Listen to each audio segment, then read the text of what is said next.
Baby, let me see it. I just wanna eat it. Baby, let me see it. No, I really need it. Oh, baby, let me see it. I just wanna eat it. I know the things that you like.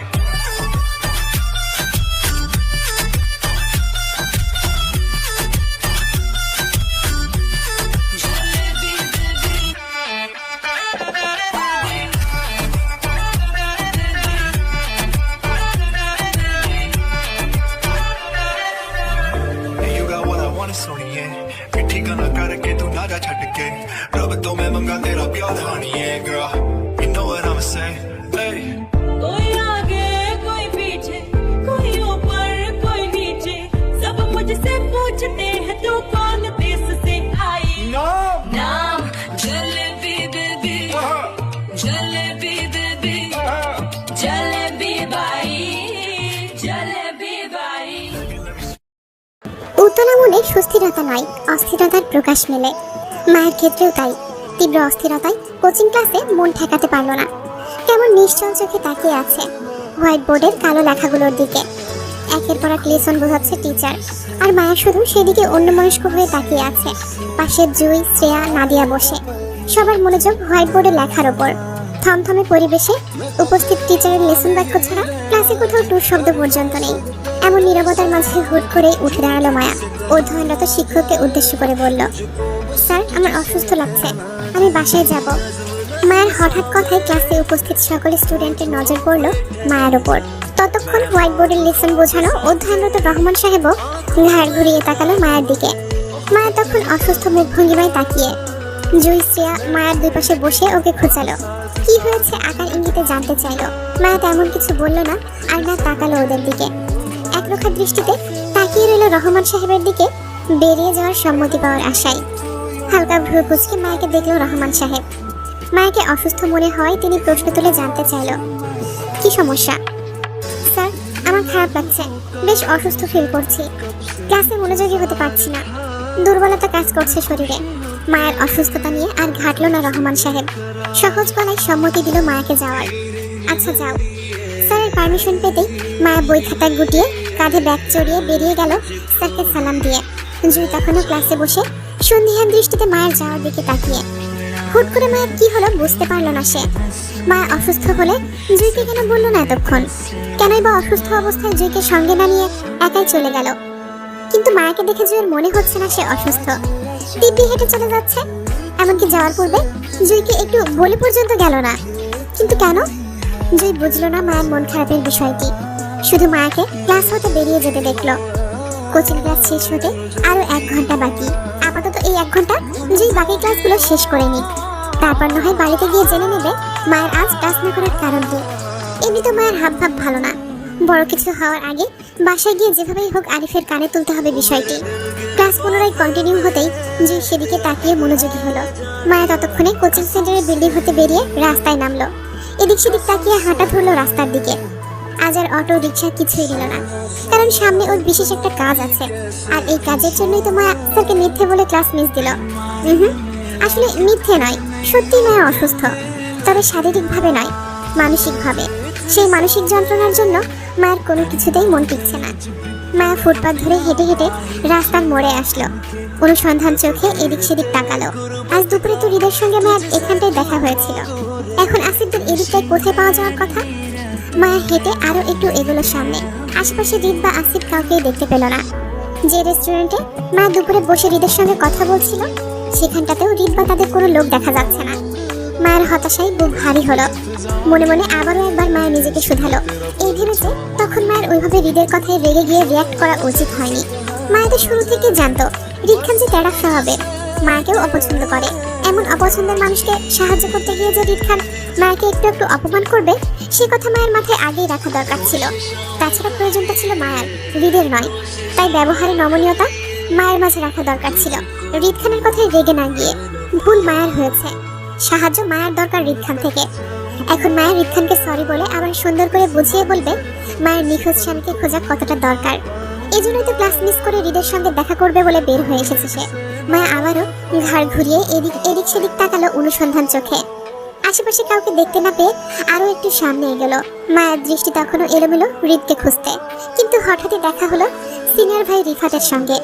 মূলত রিফাত রাস্তা পার হয়ে এদিকটায় আসছিল coaching সেন্টারের উদ্দেশ্যে, কিন্তু পথিমধ্যে মায়াকে দেখায় সে মত বদলিয়ে কোচিং সেন্টারে না গিয়ে মায়ের পথে এসে দাঁড়ালো। এগিয়ে আসতে আসতে মায়াকে কুশলাদি বিনিময় করে জানতে চাইলো, ভালো আছো মায়া? অন্যমনা হয়ে হাঁটছিল মায়া। রিফাতের কণ্ঠস্বর পেয়ে চোখ তুলে তাকাতে দেখলো রিফাতের হাসি মাখা মুখখানা। মায়ের অস্বস্তি হলো, তারপরও সৌজন্য বজায় রেখে অল্প হেসে বলল, জি ভাইয়া ভালো, আপনি? এই তো ভালো, তোমাকে পেয়ে আরো ভালো হয়ে গেলাম। তা এই সময় কোচিং এর বাইরে কি করছো? তোমার তো ক্লাস চলছে মনে হয়। রিফাতের কথাই হাসফাস করলো মায়া। লোকটা সরাসরি মায়াকে আজকাল প্রেম নিবেদন করে বেড়ায়, মুখের ভাষায় অন্তত তাই প্রকাশ হয়। মায়া ইতস্ততায় নিয়ে কাঁধের ব্যাগটা টেনে বলল, জি ভাইয়া ক্লাস চলছে, আসলে আমি একটু অসুস্থ ফিল করছিলাম, সেজন্য স্যারকে বলে বাসায় চলে যাচ্ছি। মায়ের কথা শেষ হতেই উদ্বিগ্নতা দেখা গেল রিফাতের মাঝে। আগ বাড়িয়ে মায়ের কপালে হাত রেখে অসুস্থতা পরখ করতে গেলে মায়া দ্রুত তাই পিছু হাঁটে। রিফাত সেদিকে তাকিয়ে একই উদ্বিগ্নতায় বলল, কি হলো মায়া, পিছিয়ে যাচ্ছ কেন? তুমি কি বেশি অসুস্থ? চলো ডাক্তারের কাছে যাই। রিফাতের অযথা কেয়ার দেখানোটা মায়ের পছন্দ না। মাকে কেউ অকারণে অযাচিতভাবে সামান্য ছুঁয়ে দেবে সেটা মোটেও পছন্দ না। তারপরেও মুখ বাড়িয়ে কঠিন বাক্য বলল না। এই এলাকার ছেলে, তারপর আরিফের সহপাঠী বন্ধু, আবার মায়ের সিনিয়র, তাই মায়ের কিছু বললে এখন ঝামেলা হতে পারে, সেই ভেবে কথা বাড়ালো না। শুধু বিরক্তি চেপে পাশ কাটিয়ে চলে যেতে চাইলো, কিন্তু অধৈর্য রিফাত ফের মায়ের পথ আটকে দাঁড়িয়ে একই উদ্বিগ্নতা দেখিয়ে বলল, কি হলো, কোথায় যাচ্ছ তুমি? চলো আমার সাথে, ডাক্তারের কাছে যাব। ভয় পেও না, আমি আরিফকে ফোন করে বলে দেবো তুমি আমার সাথে আছো। ভাইয়া প্লিজ পথ ছাড়ুন, আমার কিছু হয়নি, ভালো আছি আমি। মায়ের কুচকানো মুখ দেখে রিফাত জানতে চাইল, তুমি কি আমার সাথে অস্বস্তি বোধ করছো মায়া? মায়ের তৎক্ষণাৎ উত্তর, জি। আসসালামু আলাইকুম ভাবি, কোনো সমস্যা? রিফাত কিছু বলার আগেই গমগমে গলার স্বর কানে আসলো দুজনেরই। মায়া রিফাত দুজনেই হালকা চোখে পেছনে তাকালো, দেখলো সুন্দর দেখতে একটা ছেলে দাঁড়িয়ে আছে। ছেলেটির নাম রাহাত। রিফাত চেনে, রিফানের ছেলে পেলে হলো রাহাত। মায়াও চেনে রাহাতকে, তবে নাম জানে না। মায়ের সাথে রোজ সকাল বিকাল করে দেখা হয় রাস্তায়। তখন মায়াকে ভাবি ভাবি ডেকে কুশলাদি জিজ্ঞেস করে। প্রথম মায়া ভয় পেলেও একটা সময় বিরক্ত হতো আগ বাড়িয়ে ভাবি ডাকা নিয়ে, কিন্তু এখন আর বিরক্তি হয় না, বরং ভালোই লাগে এত বড় দামড়া দামড়া ছেলেদের কাছে সম্মান পেতে। শুধু এরা নয়, দেখা যায় রাস্তাঘাটে, কলেজে, ক্যান্টিনে সবখানে ছোট বড় সবাই মায়াকে ভাবি ডেকে সম্বোধন করে। এজন্য এখন আর মায়া ওইভাবে রিয়াক্ট করে না, বরং মায়া নিজেকে সেফ ফিল করে। মায়ের মনে হয় এই ছেলেগুলোর জন্য মায়ের আশপাশটা সর্বদা নিরাপদ থাকে, কেউ মায়াকে অহেতুক বিরক্ত করতে পারে না। যদিও বা কেউ মায়াকে ডিস্টার্ব করতে আসে, তাহলে দেখা যায় তার কিছুক্ষণের মধ্যেই রাহাতের মতো একটা না একটা ছেলে হাজির হবে সেখানে, আর মায়াকে ভাবি ভাবি ডেকে সম্মান দিয়ে ওই ছেলেকে সঙ্গে করে নিয়ে লাপাত্তা হয়ে যাবে তখনই। এতে মায়ের সুবিধাই হয়, এখন আর বাজে কোনো পরিস্থিতিতে পড়তে হয় না মায়াকে। সেজন্য মায়াও নিজেকে সবার জাতির ভাবি বলেই মনে করে। যে জাতির ভাইয়ের জন্যই মায়াকে ভাবি ডাকা হোক না কেন, সেই জাতির ভাই তো আর মায়াকে ডিস্টার্ব করছে না। সেজন্য মায়াকে এই দামড়া দামড়া ছেলে পেলেদের ভাবি ডাকা নিয়ে আপত্তি নেই, বরং ডাকুক, এতে মায়েরই লাভ। এই যে এখন মায়াকে সিনিয়র ভাই রিফাতের হাত থেকে বাঁচাতে হাজির হলো এই ছেলেটা, এতে মায়া সেই জাতির ভাইকে মনে মনে একটা ধন্যবাদ দিতে চাইলো। যদি কখনো জাতির ভাইকে সামনে থেকে মায়া পায়, তাহলে অবশ্যই একটা ধন্যবাদ দেবে। মায়া রাহাত ছেলেটার মুখের দিকে তাকিয়ে হাসলো, বেশ সৌজন্যতা দেখিয়ে বলল, ওয়ালাইকুম আসসালাম ভাইয়া, আপাতত একটু সমস্যায় আছি বলতে পারেন। মায়ের কথায় রাহাত এগিয়ে আসলো। রিফাত চোখ ঘুরিয়ে মায়ের দিকে তাকালো তীক্ষ্ণ দৃষ্টিতে। রাহাত ভাবি ডাকছে, মায়া সেই ডাকে স্বাচ্ছন্দ্য বোধ করে জবাব দিচ্ছে, আবার নিজের সমস্যার কথাও বলতে চাচ্ছে। ব্যাপারটা রিফাতের ভালো লাগলো না, সে অসন্তুষ্ট চোখে মায়ের দিকে তাকিয়ে। রাহাত ততক্ষণে মায়ের সামনে দাঁড়িয়ে রিফাতকে সরাসরি দেখে মায়ের দিকে তাকালো। ব্যবহারের নমনীয়তা দেখে সম্মান দিয়ে বলল, জি ভাবি, আমাকে বলুন কি সমস্যা, আমি আপনাকে হেল্প করছি। রিফাতকে আর চোখে এক পলক দেখে মায়া রাহাতের কাছে সরাসরি বলল, আসলে তেমন কিছু না, আমি আসিফ ভাইদের খোঁজ করছিলাম, আশেপাশে কোথাও দেখছি না, তাই আপনাকে জিজ্ঞেস করলাম। আসলে আমার রিদ ভাইয়ের সাথে একটা জরুরি কাজ ছিল, এখন ওনাকে কোথায় পাওয়া যাবে বলতে পারেন? সন্দিহান দৃষ্টিতে তাকিয়ে রিফাত মায়ের কথার পৃষ্ঠে প্রশ্ন করে জানতে চাইল, তোমার রিদ ভাইয়ের সাথে কি কাজ? রিফাতের কথায় মায়া বিরক্ত নিয়ে কিছু বলবে তার আগেই ঝটপট উত্তর করলো রাহাত, ভাবি ভাই তো আমাদের সামনেই আছে, ওই যে কালো থাই গ্লাসটা দেখছেন না, ওইটার পেছনে ভাই বসে আছে, এটা রিদ ভাইয়ের বাবার অফিস। এখন ভাই এখানেই আছে, কালো গ্লাস হয় আপনি দেখতে পাচ্ছেন না, তবে আমাদেরকে ভাই সরাসরি দেখতে পাচ্ছে গ্লাসের ওপাশ থেকে। আপনি ভেতরে যান, ভাইকে সেখানেই পেয়ে যাবেন। বিস্ময়ে মায়া ঘাট ঘুরে তাকালো কয়েক কদম দূরে রাস্তার পাশে বড় থাই গ্লাসের ওপর। সূর্যের আলোয় ভেতরকার মানুষজন দেখা যাচ্ছে না, তবে ভেতরে বসে থাকা মানুষগুলো যে অনায়াসে মায়াদের দেখতে পাচ্ছে সেটা বেশ বুঝতে পারলো মায়া।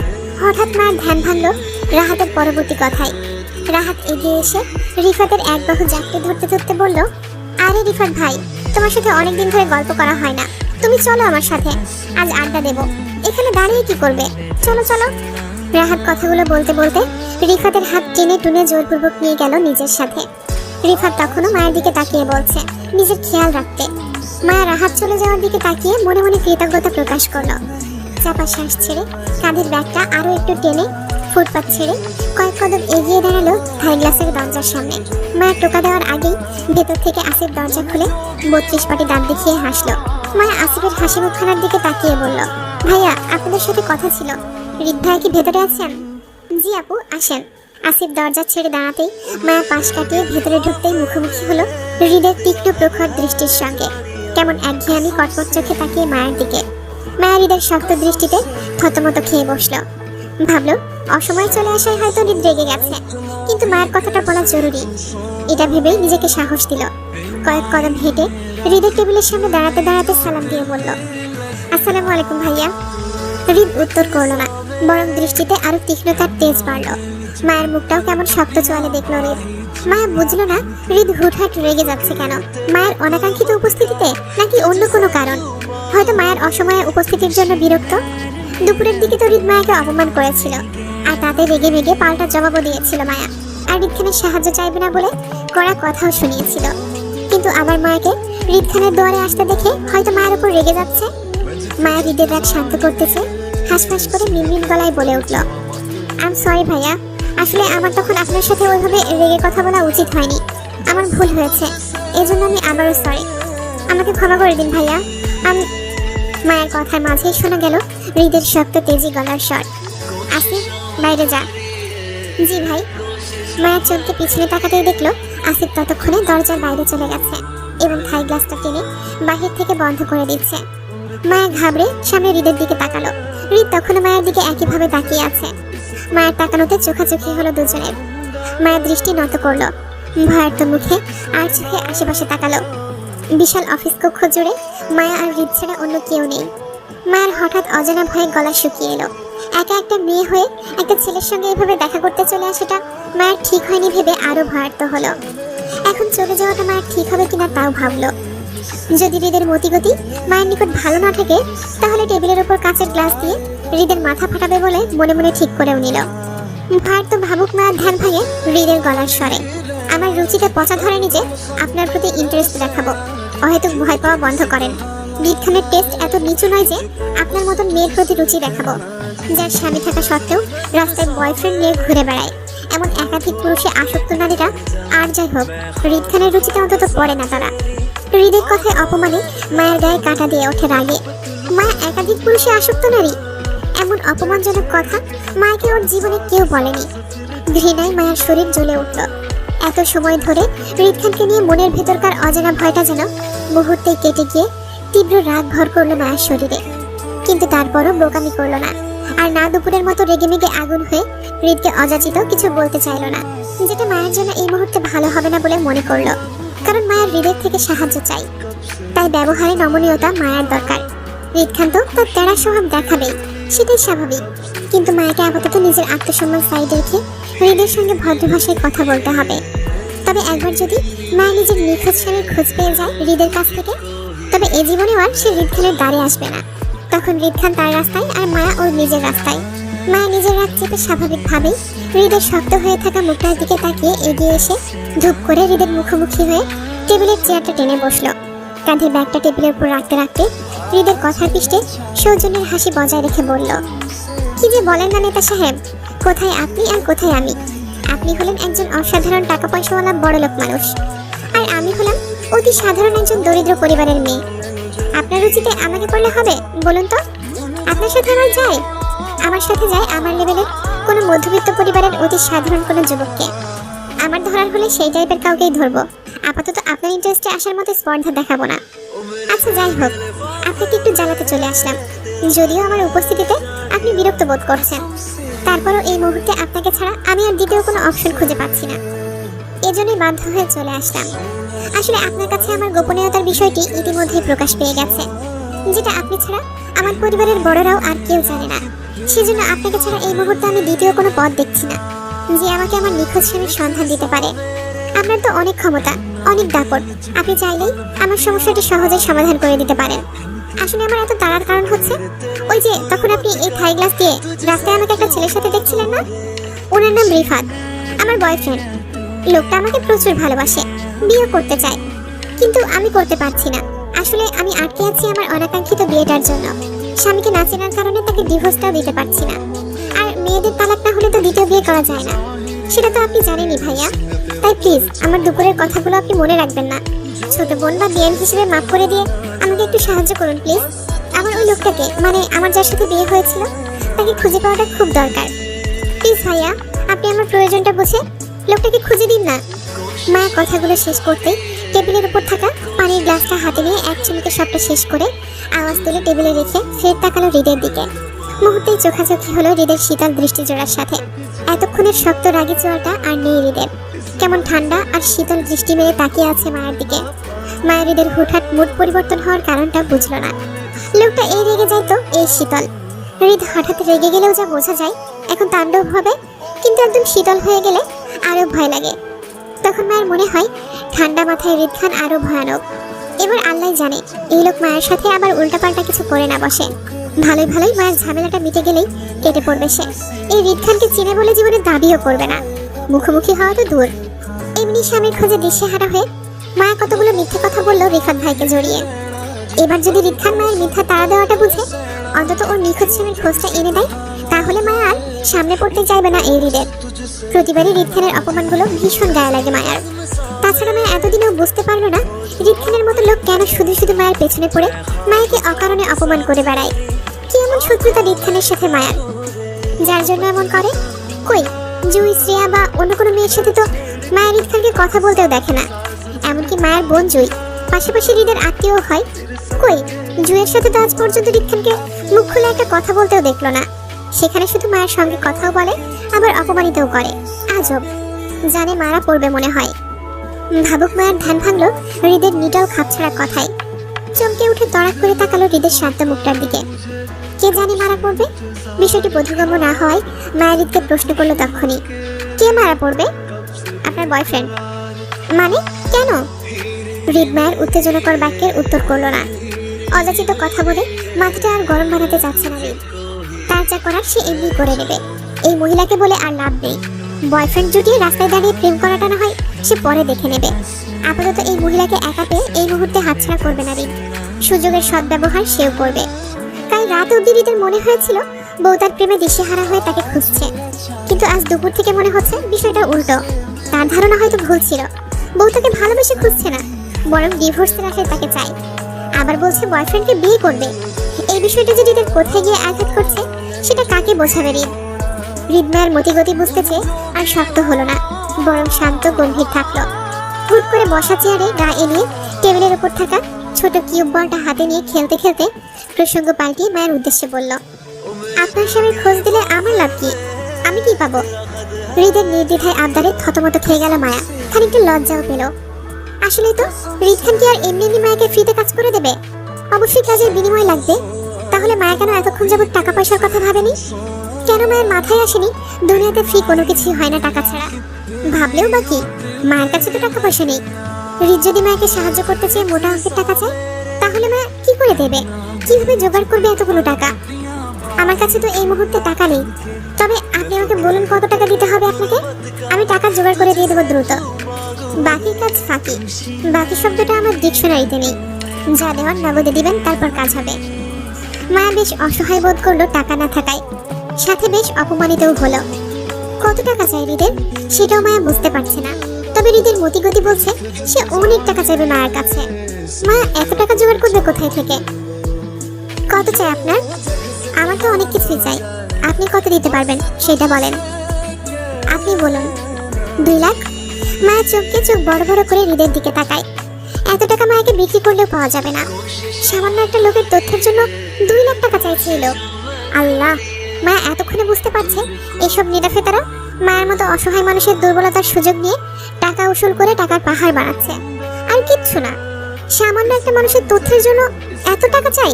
এত টাকা আমাকে বিক্রি করলেও পাওয়া যাবে না। আমি কিনবো আপনাকে, হবেন বিক্রি আমার কাছে? হৃদের আপত্তিকর কথায় মায়া থতমত খেয়ে বসে। হৃদের তীক্ষ্ণ দৃষ্টি এড়াতে হাঁসফাঁস করে মায়া ফের আপত্তি জানিয়ে মিনমিন করে বলল, আমার কাছে এত টাকা নেই, আপনি কমিয়ে বলুন। কমানো যাবে না, 2 লাখই লাগবে আমার। তবে আপনাকে একটা পরামর্শ দিই, 2টা কিডনি দিয়ে কি করবেন? স্বামীর জন্য একটা কিডনি আমাকে দিয়ে দেন, আমি সেটা বিক্রি করে দিই, আমার 2 লাখ টাকাও আসবে, সাথে আপনি একটা নিখোঁজ স্বামীর তথ্যও পেয়ে যাবেন। কি বিক্রি করবেন স্বামীর জন্য নিজের একটা কিডনি? হৃদের কথায় ভাবুক হলো মায়া। কথাগুলো বেশ যুক্তিসঙ্গত মনে হলো মায়ার কাছে। মায়া আসলে 2টা কিডনি দিয়ে কি করবে? একটা কিডনি বিক্রি করে দিলে তো সমস্যার সমাধান হয়ে যায়। তাছাড়া একটা কিডনি দিয়েও তো মানুষ স্বাভাবিকভাবেই চলতে পারে, সেক্ষেত্রে মায়াও বাঁচবে। কিন্তু কথা হলো, একটা কিডনি দিয়ে মানুষ বাঁচে কতদিন সেটা তো মায়া জানে না। মায়ের আগে সেটা জানতে হবে, তারপর বাকি সবকিছু। মায়া বেশ ভাবুক হয়ে প্রশ্ন করলো হৃদকে, আচ্ছা একটা কিডনি দিয়ে মানুষ কতদিন বাঁচে? মায়াকে নিজের কথার জালে ফাঁসাতে পেরে হৃদ বাঁকা হাসলো। তীক্ষ্ণ চোখে চোখ ঘোরালো মায়ের ভাবুক চেহারার দিকে। দীর্ঘ সময় নিয়ে হাতের মুঠোয় চেপে রাখা কিউব বলটা এবার টেবিলে রাখলো, আর তাতে ছোট শব্দ হলো। কিউবটা টেবিলের উপর রাউন্ড তুলে হৃদ মায়াকে বলল, এই ধরেন অর্ধাঅর্ধি বছর বাঁচবেন। যেখানে 60 বছর বাঁচতেন সেখানে একটা কিডনি দিয়ে 30 বছর বাঁচবেন। তবে 30 বছর কিন্তু কম না, অনেকদিন কিন্তু। তাই স্বামীর জন্য একটা কিডনি বিক্রি করাই যায়, কি বলেন? হৃদের কথায় তৎক্ষণাৎ মত বদলালো মায়া। আপত্তি করে বলল, তাহলে কিডনি দেওয়া যাবে না, কিডনি প্ল্যানিং ক্যান্সেল। অন্য কিছু বলেন থাকলে। কেন মত বদল করলেন নাকি? এখন আর স্বামী লাগবে না? স্বামী অবশ্যই চাই, তবে নিজের জীবনের বিনিময়ে নয়। আমার সংসারে পরনারী চাই না। দেখা গেল তাকে খুঁজতে গিয়ে একটা কিডনি আমার চলে গেল, বাকি এক কিডনি নিয়ে স্বামীর সাথে 30 বছর সংসার করার পর আমি মারা গেলাম।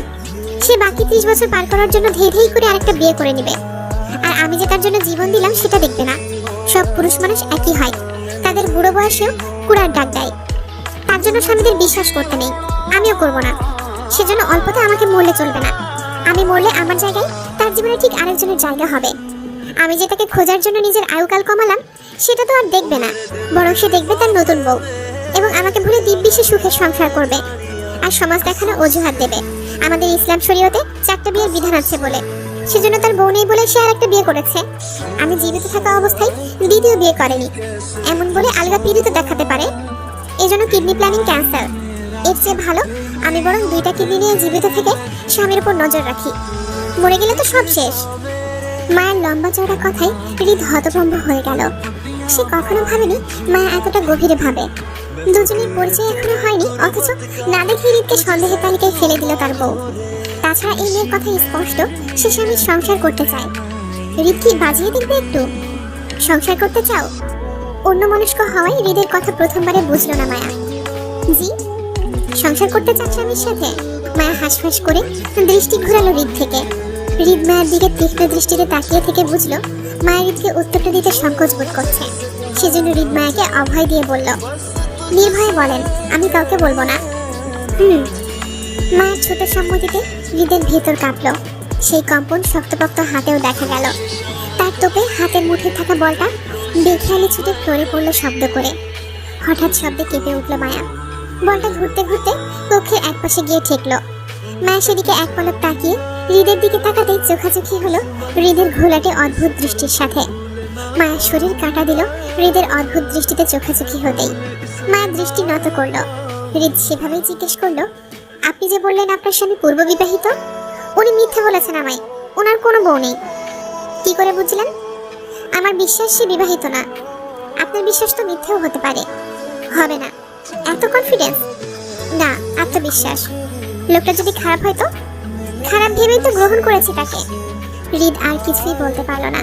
তার বুক কাঁপছে, প্রচন্ড কাঁপছে। হয়তো না চাইতেও অনেক কিছু জেনে গেছে তাই। মায়ের উপর অনেকক্ষণ দৃষ্টি মেলে চেয়ে রইল একইভাবে। তারপর হুট করে বলল, তাহলে এক কাজ করুন, আপনার জায়গায় আপনার স্বামীর একটা কিডনি দিয়ে ডিল ডান করি। কি বলেন? তাকে খুঁজে পেলে তার একটা কিডনি না হয় আমি রেখে দেবো, এবং সে 30 বছর পর মারা গেলে তখন না হয় আপনি আমাকে বিয়ে করে নিলেন। কি বলেন? এতক্ষণ যাবৎ হৃদের সহজ ভাষায় মায়াও নরম হয়েছিল, কিন্তু হঠাৎই হৃদকে আগের ভঙ্গিতে ফিরতে দেখে মায়া হতাশ হয়, সেই সাথে বিরক্ত। আশ্চর্য, মায়ের স্বামী মরলে এই লোককে কেন বিয়ে করতে যাবে? এই লোক আসলো কোত্থেকে আবার? আপনাকে কেন বিয়ে করব? তো কি করবেন? পরকীয়া চালাবেন আমার সাথে? বাজে কথা বলছেন কেন? পরকীয়া কেন করব? আপনার স্বামীর প্রতি দরদ দেখে আমার আপনার প্রতি একটু একটু ইন্টারেস্ট যাচ্ছে। আপনাকে বিয়ে করা তো সম্ভব নয়, তবে পরকীয়া চালাতে সমস্যা নেই। ঘরে আপনার জামাই থাকবে, সেই ঘরে আমারও বউ থাকবে। রাতে জামাইকে সময় দিবেন আর দিনে আমাকে। পরকীয়ার সম্পর্কগুলো তো এমনই হয় নাকি? তারপর আপনার স্বামী যখন মারা যাবে তখন না হয় একেবারে আমাকে বিয়ে করে নিলেন। কি করবেন আমাকে দিয়ে? অসম্ভব। মায়ের নাক মুখ ছিটকে বলা কথাটাতে হৃদ হাসলো। মাকে উদ্দেশ্য করে ফুরফুরে মেজাজে বলল, কি জানি অসম্ভব কিনা, তবে আমার কেন যেন মনে হচ্ছে আপনার ইজ্জত আমার ইজ্জত, আমার ইজ্জত আপনার ইজ্জত টাইপ সম্পর্ক আছে। তাই আমাকে বেশি ভাই ভাই না ডেকে পরকীয়ার স্বামীও ডাকতে পারেন, আমি মাইন্ড করব না। হৃদের অসভ্য কথাই মায়া আর বসে থাকতে পারলো না। ঠাস করে উঠে কিছু না বলে চলে যেতে নিলে পেছন ডেকে হৃদ ফের বলল, রাগ দেখালে তো হবে না ম্যাডাম, কাল সকালে আপনাকে আবারও হাজিরা দিতে হবে এখানে। যদি স্বামীর খোঁজ চান তো, তবে একা আসবেন অবশ্যই।